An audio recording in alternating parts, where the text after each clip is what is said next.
Public lands are really for the poorest of the poor and the richest of the rich, and that's where we all go and we're all equal. And, it's a beautiful thing. And I think in Montana, those are values that we hold very near and dear. Hello there, and welcome back to the Voices of Greater Yellowstone podcast, where we share the stories and science of the Greater Yellowstone ecosystem. I'm your host, Emmy Reed. Before public lands were even a concept, the Greater Yellowstone ecosystem was and continues to be stewarded by Indigenous peoples. In short, public lands are native lands. In today's world, many current public land management policies exclude or marginalize Indigenous roles and input. In the Greater Yellowstone ecosystem and beyond, a growing movement is pushing to restore Indigenous connection, stewardship, sovereignty, and sustainable practices rooted in traditional ecological knowledge. Joining us today on the podcast is Apsáalooke Tribal member and educational and cultural consultant Dr. Shane Doyle. Shane is a Montana historian and educator who hails from Crow Agency, Montana. He holds a master's in Native American Studies, a doctorate in education, curriculum and instruction, and completed a postdoctoral appointment in genetics from the University of Copenhagen, Denmark.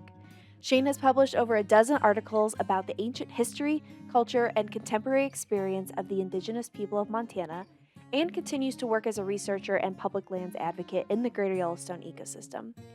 He currently serves as the executive director of the Native American nonprofit group Yellowstone Peoples, whose mission is to hold an annual InterTribal Tipi Village in Yellowstone National Park. We'll chat with Shane about how he likes to enjoy Montana's public lands, how he'd like to see public land co-management done in the Greater Yellowstone ecosystem, and how we can be better advocates for re-indigenizing public lands. All right, let's dive into the conversation.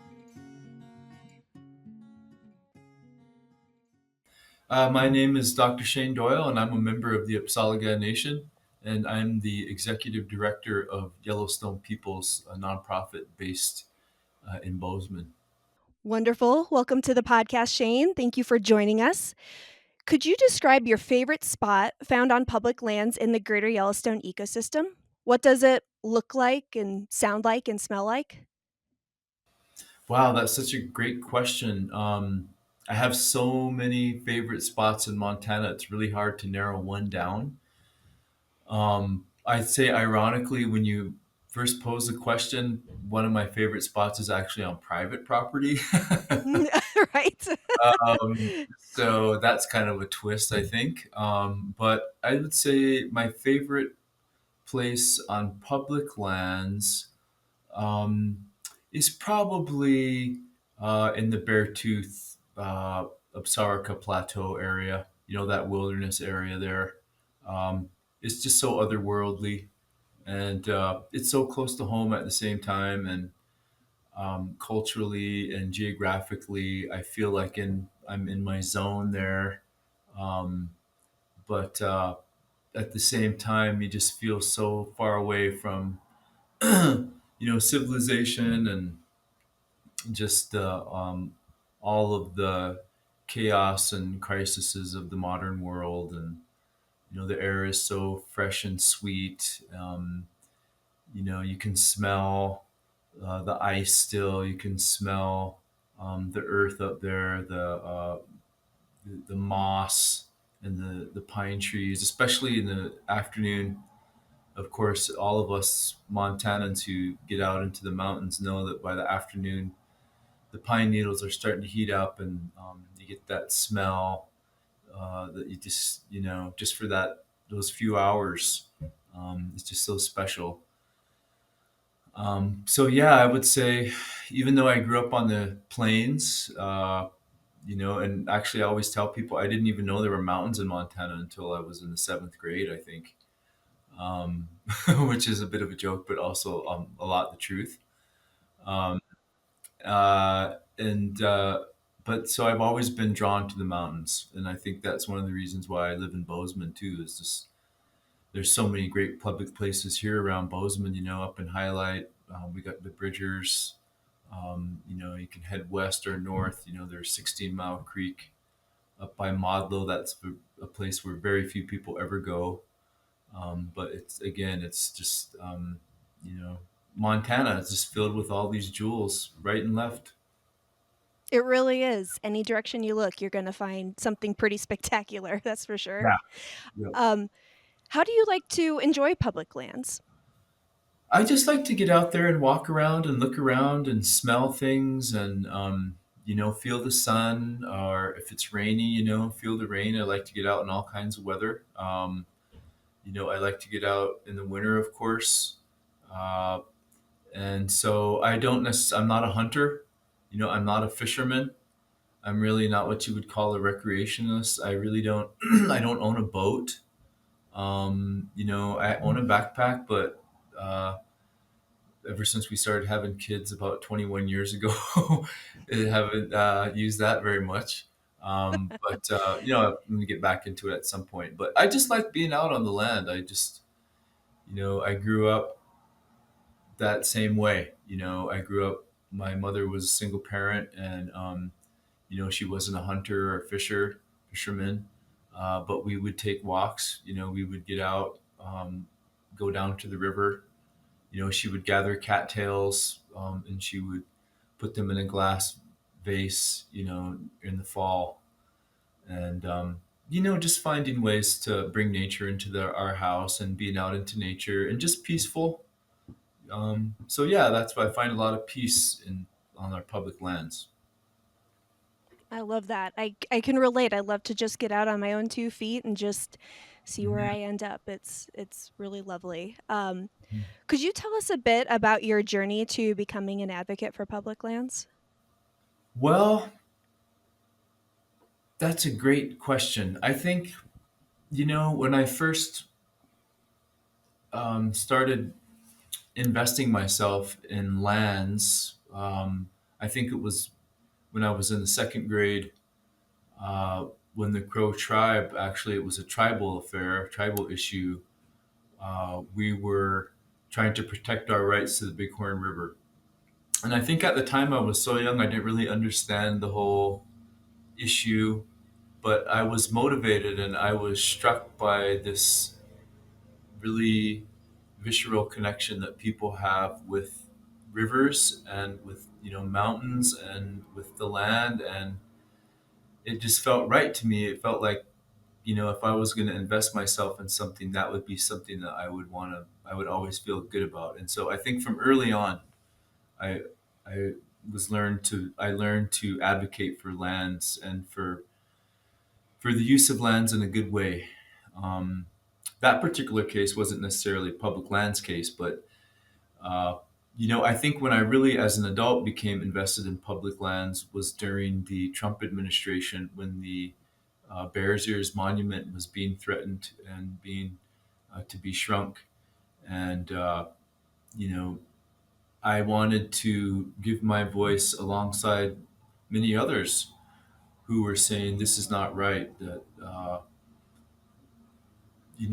as citizens of the United States of America, all of us have an investment in our public lands, and setting them aside for just a few people who were wealthy is not really the American way to me. And so I wanted to, again, just join the chorus of people who were trying to stand up for the little guy, I guess you could say, because the public lands are really for the poorest of the poor and the richest of the rich, and that's where we all go and we're all equal.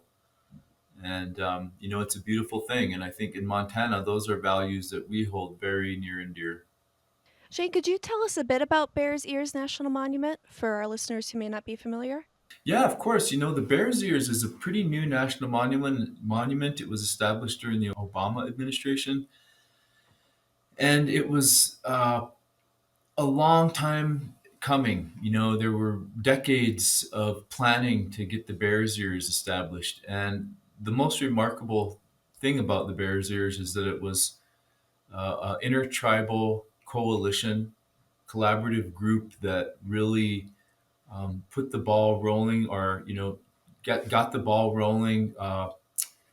Met month after month, year after year, um, agreed on a consensus that they could work together to manage that place, and then, of course, alongside the federal government and other agencies, be stewards of this sacred landscape that all of them really believe is one of the foundational landscapes to their culture. And so it was a great, I think, testimony to the democratic process and what tribes can do when they come together to advocate for a place that they all believe is really sacred and profound. And also what the federal government can do when they listen, when they work with tribes, and when they collaborate in a good way, and it's a win-win for everybody. And the Bears Ears, I will say one last comment on the Bears Ears. It's down in the southwest, and so around the Four Corners area. So I believe there were the Navajo, the Hopi, um, at least three other tribes that all joined that coalition to protect that and co-manage it. Got it. Thank you. Um, so, before the idea of public lands was even a concept, Indigenous peoples had been taking care of the lands, waters, and wildlife of the Greater Yellowstone ecosystem. Over 49 tribes from across North America have current or ancestral ties to the Greater Yellowstone ecosystem. So, could you tell us a bit about the history there and what current connection can look like for different tribes? Yeah, so um, it's a very interesting history in Yellowstone Park, and I think it's not very well known. Very few people know about it. I think you really have to dig into history to find out the truth about what happened in Yellowstone Park before it became a national park. And the truth is that it was really a nexus point for tribes both east and west of the Continental Divide and north and south, not just because it was a source for really amazing, um, natural resources that you couldn't find anyplace else, like obsidian, but also it was the source of the big rivers here in our region, the source of the Missouri River, the Yellowstone River, the Snake River. And those paths were also animal migratory paths that bison, elk, and deer traveled along. So they were natural highways, if you will, for native people to go to and from the park. And in that context, they were constantly meeting up with one another in that area and trading with each other. So it was a major trade zone. And then when you've got people coming from all different geographic areas, they can bring things that folks who live in other areas don't have access to. So um, I think just learning about that history and understanding why it's so significant, and then also figuring out how geographically it all makes sense. That's a learning journey I think that students can make from Wyoming, Idaho, and Montana, uh, and it will be really beneficial for all of us to really get a better sense of what Yellowstone Park is all about and why it's important to Native people, and not just historically, but in the modern day as well. Thank you. So, you were a part of the Yellowstone Revealed events. Could you tell us a bit about that? Yeah, in 2022, it was 150th anniversary of the park, and so there was a real interest and motivation on Yellowstone National Park and Yellowstone Forever, and other nonprofit groups and other tribal entities as well, to mark the occasion, um, in a way that shows that Native people are now a part of the national park in a way that they weren't when it was first established. And so, Yellowstone Revealed, we had a teepee village that consisted of 13 teepees, and tribal ambassadors were at each lodge, and each teepee was a different tribal nation. Um, and so it was an intertribal event. And there was also an illuminated teepees, the lighting of the teepees happening in a different area of the park that was in Gardner. And, we did it all, even though that was the year of the flood. And so it really posed a lot of, challenges, but it turned out to be a major success nonetheless. And in fact, so much so that we really want to make it an annual event. And so that's kind of what my nonprofit, Yellowstone Peoples, was established to do. is to make the Tipi Village an annual event in the Yellowstone Park. In the meantime, Yellowstone Forever is continuing to build and grow on what they started in 2022. They started a tribal heritage program. They're doing tours, bringing tribal elders in to do national park tours there in the park, and they've got a number of other initiatives that they're doing. So, 2022 was a good year to kind of jumpstart, uh, an indigenous, um, I guess, cultural exchange in the Yellowstone Park. That's wonderful. Do you know if there'll be a Yellowstone revealed in this year or next year? So this summer, yes, there will be a tribal heritage program happening, and it's going to be uh, like straddling the first and second week of August.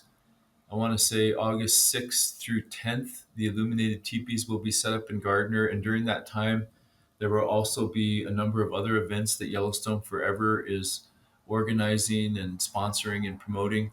And my group, or I'm sorry, Yellowstone Peoples. There's a lot of Yellowstones there. There are. My group, we are still raising funds for the Yellowstone Tipi Village.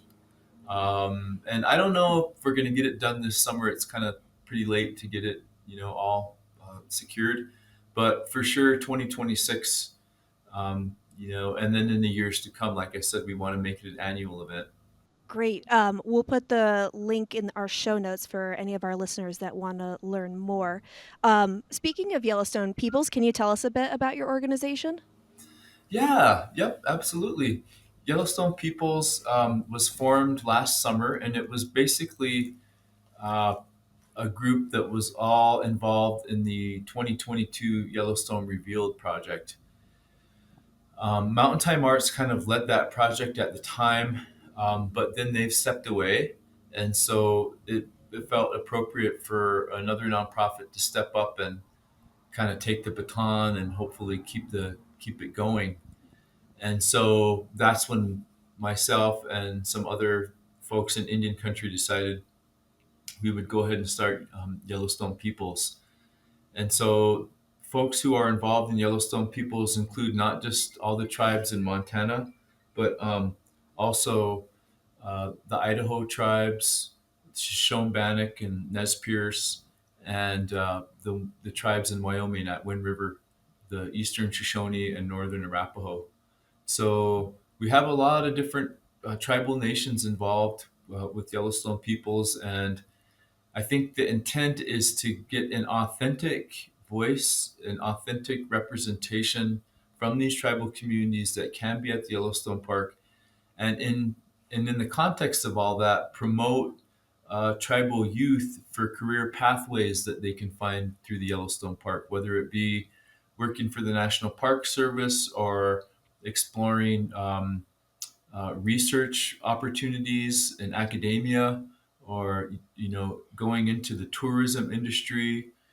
There's just many different opportunities that young people will be exposed to when they come to the park, when they come to the teepee village, because what the teepee village is all about is not just engaging um, with the public and all the people from around the world, but also supporting and engaging with other tribal representatives so that we can all really kind of, make progress into the future in terms of how we represent ourselves in Yellowstone Park and how we also take advantage and opportunity of all those things that the park has to offer.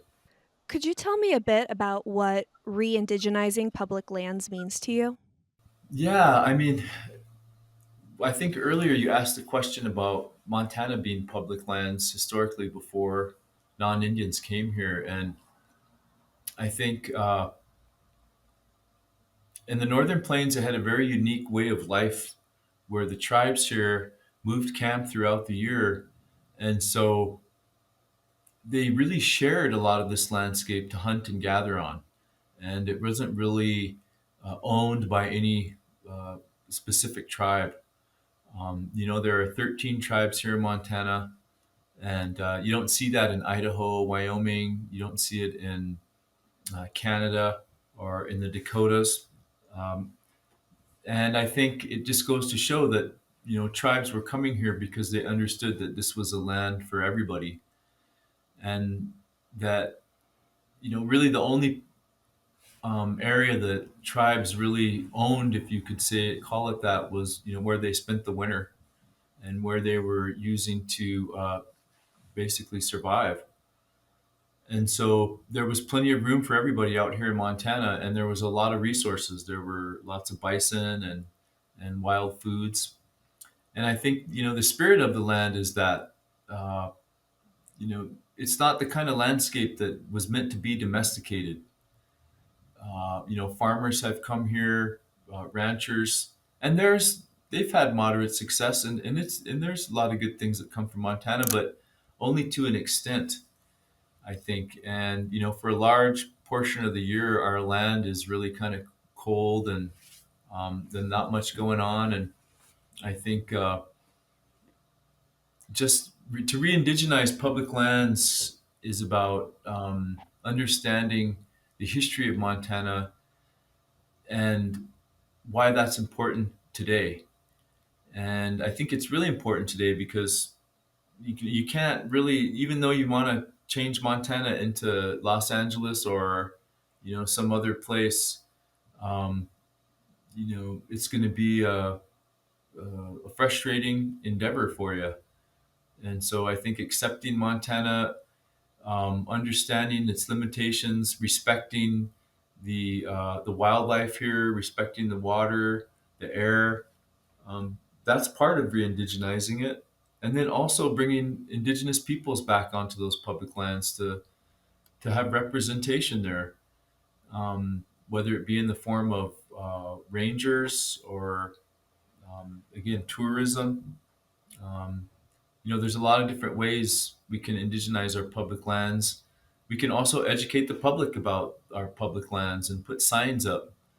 Uh, you know, there's very few signs on most of our public lands that inform folks about the tribal history there. When you drive down the interstates or the highways here in Montana, you see a lot of historic places to pull over, but most of them don't really delve very deeply into the tribal history. And in fact, some of them are actually, um, portray Native people in a bad light. So, yeah, there's a lot of things we can do. It's a good question. It's a hard to answer. Yeah, in a piece you wrote about public lands, you talked about the difference between co-stewardship and co-management when it comes to Indigenous peoples' roles in decision making on public land management. And so, could you dive into the difference between those two approaches? Yeah, I think it's you're talking about some wordsmithing there, code stewardship and co-management. I think historically, stewardship has to do with promoting the natural environment and making sure that the ecosystem is healthy and that it's diverse and that we're all playing a role that we're meant to play, and that there's not one particular species or animal that's dominating or plant that's taking over. And I think that's from millions, thousands of years of evolution, and here in Montana, we've seen a very vibrant and diverse and robust ecosystem develop, and I think it's important to maintain that. The stewardship piece is that that's your end goal. I think that's the difference between management, which is we don't always know what management is intending on doing. When we talk about management, there's a lot of factors that come into play, not just the ecosystem. There are domesticated cattle. There are other issues that come into play that when we talk about managing lands, um, the priority is not necessarily stewarding them in a way that is most beneficial to that landscape, and whether that's the water or the wild plants or the grizzly bears or the wolves. And so I think that, you know, when tribes are invited to become, or when they work to become co-manager partners of public lands, they will bring a natural stewardship, a sensibility of stewardship to those roles. And I think that that's what they're going to bring from their communities, and that's, the traditional way of really taking care of the land. And so I think it's important to have an Indigenous voice in that. How would you like to see traditional ecological knowledge play a role in that decision making when it comes to public land management? Well, traditional ecological knowledge has a lot to say about how we manage our landscapes today because it worked for tens of thousands of years. And, traditional ecological knowledge is really comprehensive. I feel like, from my perspective, it includes uh, people as well as the on the landscape, as well as the animals and everything else. Traditional ecological knowledge is how people interact with the land in a way that helps to promote and really uh, sustain a vibrant and robust uh, wildlife and ecosystem. And so I see that as kind of, you know, one of the keys for Montana, progressing into the future is if we can take that ancient knowledge and we can apply it to our modern day, we can do a lot of good. One of those things is fire. We struggle Mhm. with major wildfires here in Montana every year. Um, there may be a way to reintroduce fire in a healthy manner that helps us avoid all those catastrophic fires that we've been seeing. There's just many different things that we can look at Native people, how they used to do it in the old days, and try to bring them back today. What are some good public land co management with tribe examples in the US, and how would you like to see that replicated in the Greater Yellowstone ecosystem? Well, one of the best ones is Bears Ears, and I think that um, in order to replicate Bears Ears, you have to have the tribes come together first, and that uh, they are the ones who are kind of driving the thing. I think in places like the Yellowstone Park and Grand Teton, tribes definitely have an interest in co-managing those areas and co-stewarding them, but they don't necessarily have the capacity in their tribal governments to get it done. Um, and so that's one of the, I think, struggles that Native people might face uh, in terms of wanting to co-manage, but not really having the staff and just all the things necessary to be able to do that. Um, Looking up in Alaska at the wilderness areas that they have up there, and wilderness, when it came on in 1964, the Wilderness Act, and a lot of the things that it seeks to do, of course, are good things, but a lot of them usurped tribal treaty rights. And so, that's been an ongoing concern and an ongoing issue when talking about wilderness.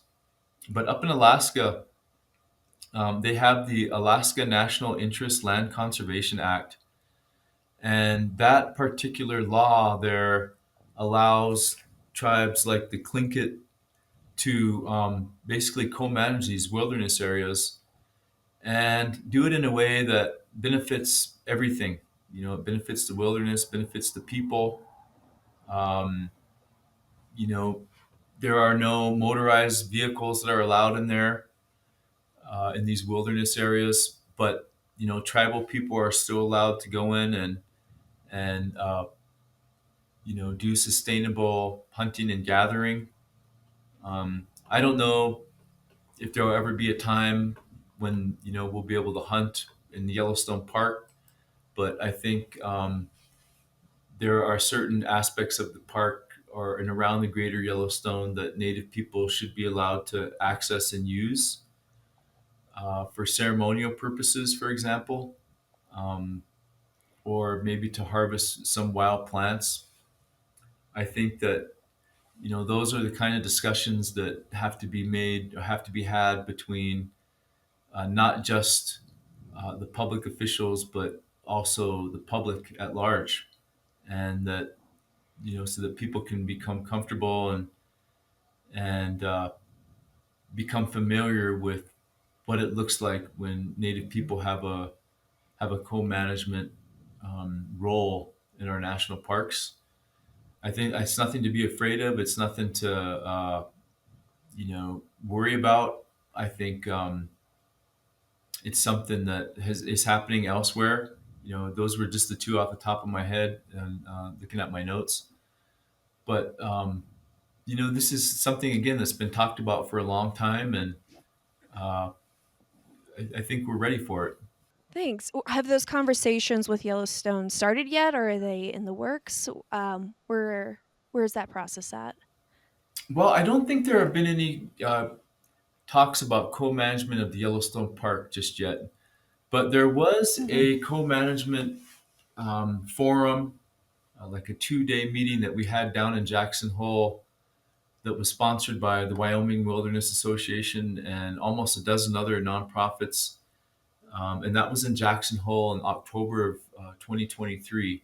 And at that meeting, Mhm. um, the talk of co-management was discussed between folks like Chip Jenkins, who is the superintendent of the Grand Teton National Park, and you know the Bridger Teton National Forest superintendent was there, and there were representatives from the Bureau of Land Management, and there were tribal representatives from most of the tribes in Montana, of course, the tribes in Wyoming and Idaho. And so the topic has been discussed for a while, but again, I think what we're confronting here in the Greater Yellowstone area is that a lot of the tribal groups are still um, working up to the point where they'll have the capacity to enter into a co-management agreement with the national parks, and I don't think we're quite there yet. We're ready in terms of uh, the climate is there and the culture is there, and I think that the park superintendents and the other officials are open to it, and the tribes are open to it. So from that standpoint, I think we're ready. But what we're not ready for is just the workload that all entails, and Right. and it's going to take some time before we build that capacity. How can we be better advocates for re-indigenizing public lands?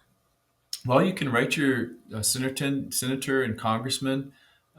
You can write to the supervisors or the superintendents of the national forests and the national parks. Uh, I have a colleague in at MSU Billings who just published a paper about the signage in the Yellowstone Park, and in the paper he says that he cites that there's just very little knowledge and signage about Native people available in the Yellowstone Park, and that you know that's kind of how folks mostly learn when they're there. They read the signs, and they have brochures, and so that would be another thing to think about. Maybe we could do some work on the brochures. Uh, I think there's a lot of points of contact that visitors have in the Yellowstone Park where they have opportunities to learn about the tribal history there and what a tribal presence could offer for the future of the Yellowstone Park. But we're missing those opportunities. And so we need to develop content, and I've been trying to work at that, but that content then needs to be distributed. It needs to be placed on signs in key areas like at Mammoth and around Old Faithful and in places that are most popular destination spots. And I think if the public reaches out, if they continually voice their concern and their desire to bring a native presence back to our, Yellowstone Park and our other public lands, I think you'll see a response. And it will take some time, but I think one of the greatest things about re-indigenizing Yellowstone Park and all these other spots is that, native people can bring a sense of wisdom and spirituality that, the National Park Service is not really allowed to do, or not necessarily really expected to do. But that's something that all tourists or all guests really bring, is this desire to want to spiritually connect to these landscapes. And I think that, that's what native people have to offer. And that's one of the things we have to offer. And I think it's going to happen. It's just it's going to take a little time. Wonderfully put. What fills your heart with joy when it comes to the work that you do? Well, it fills my heart with joy that, I live in a country and a state and in a community that wants to progress in a good way in the future.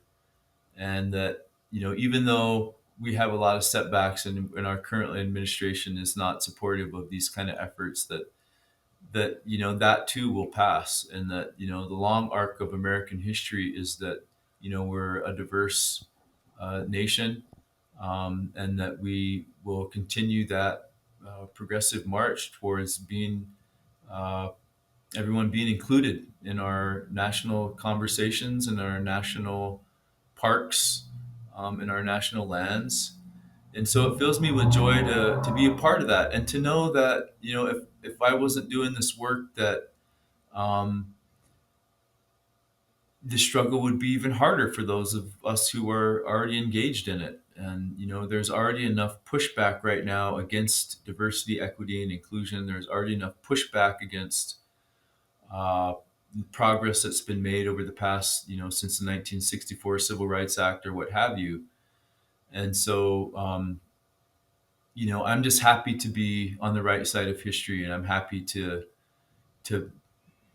open things up for the next generations, and that they will continue to pay it forward for the next ones. And that in 100 years from now, the water will be cleaner, the air will be cleaner, the animals will be healthier, and the people will be healthier. And it will be because of advocates like us that really had the vision and the desire and the will, um, to keep pushing forward. Our final question, this is a question we ask all of our guests, is who is your conservation or science hero? Oh gosh, that is so hard. And I'm going to go with a historic figure. I'm going to say Chief Plenikoos.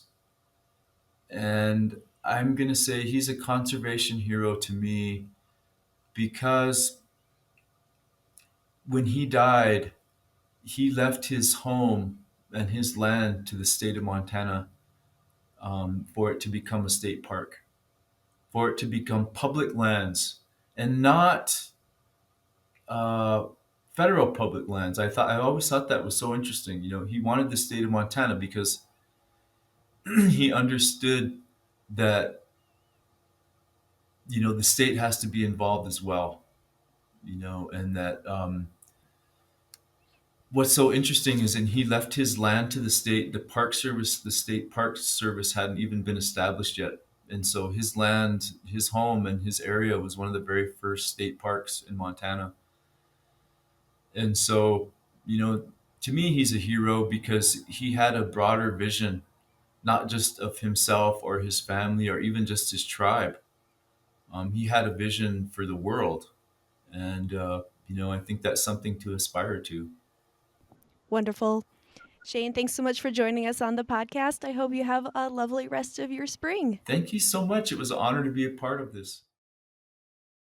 Thank you again, Shane, for joining us on the podcast and for all the incredible work you do for public lands and so much more.